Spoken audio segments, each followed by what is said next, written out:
ကောင်းတဲ့ကံပဲဖြစ်ဖြစ်မကောင်းတဲ့အကုသိုလ်ကံပဲဖြစ်ဖြစ်လူတွေဟာနေ့စဉ်မှာလုပ်နေကြတာကောင်းတာလည်းလုပ်တယ်မကောင်းတာလည်းလုပ်တယ်ကောင်းတဲ့အတွေ့တွေလည်းတွေးတယ်မကောင်းတဲ့အတွေ့တွေလည်းတွေးတယ်ရေပုံရခြုံငုံသုံးသပ်ကြည့်မယ်ဆိုရင်မကောင်းတာကတချို့ကများတယ်ပေါ့လူတိုင်းတော့မများပါဘူးကောင်းတာတွေများတာသို့တော့ကောင်းတဲ့လုပ်ရကလေးဟာနည်းနည်းပဲဖြစ်စီမကောင်းတဲ့လုပ်ရကလည်းမိနစ်ပိုင်းလောက်ဖြစ်စီစက္ကန့်ပိုင်းလောက်ဖြစ်စီနာဟိကမ္မံဝိနတတိကိုယ်တဏ္ဍမှာဖြစ်သွားပြီဆိုတဲ့ကပျောက်သွားတာမဟုတ်တော့ဘူးတဲ့ဒီလိုဆိုလိုတယ်နော်ဖြစ်သွားလိုက်တဲ့အခိုက်အလေးဟာအောင်မြင်ဖြစ်သွားလိုက်တဲ့ဟာကမေ့သွားပြီမဲ့တဘာဝတရားအလျောက်မိစ္ဆာသဘောတရားရဖြစ်ပြီးပြတ်သွားတာမှန်တော့လေသူ့ရဲ့တတ္တိလေးသို့မဟုတ်မျိုးစိတ်ကလေးကကြာချင်လို့သွား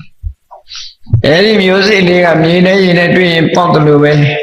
ဘဝတစ်ခုကျိုးပေးဖို့အတွက်ဆင်းသင်းဖြစ်နေတတ်တယ်ပေါ့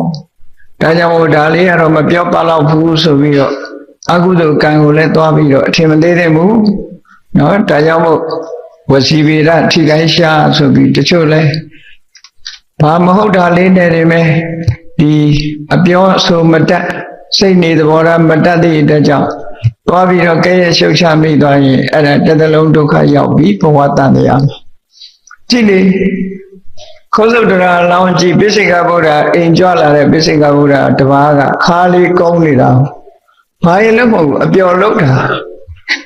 တို့ရဲ့ပိစိကဗုဒ္ဓကဒီလိုလေးကြွတယ်ဆိုပြီးတော့ရွှေခွက်ကလေးပွေ့ပြီးတော့ခါလေးကုန်းပြီးရည်စရာလုပ်တာ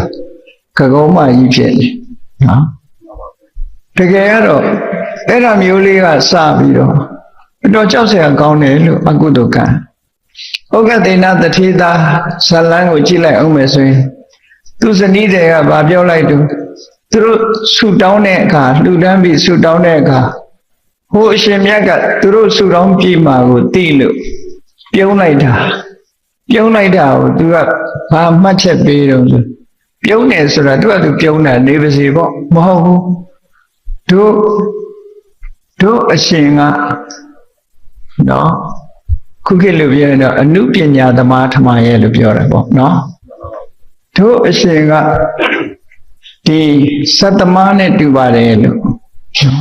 စတ္တမနဲ့တူပါတယ်လို့ပြောလိုက်တာဟိုယောက်ျားလို့တဲ့ဘုရားလည်းသူဇနီးပြောတဲ့အတိုင်းအေးဟုတ်မှာပေါ့ကွာဒါနဲ့ပဲသူတို့ဇက်ကစားရတဲ့ဘဝမျိုးတွေရောက်သွားတယ်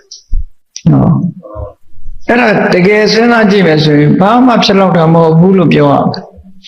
ဘာမှဖြစ်တော့တဲ့မဟုတ်တဲ့ကံလေးကလည်းကျိုးပေးတတ်တယ်ဆိုတာ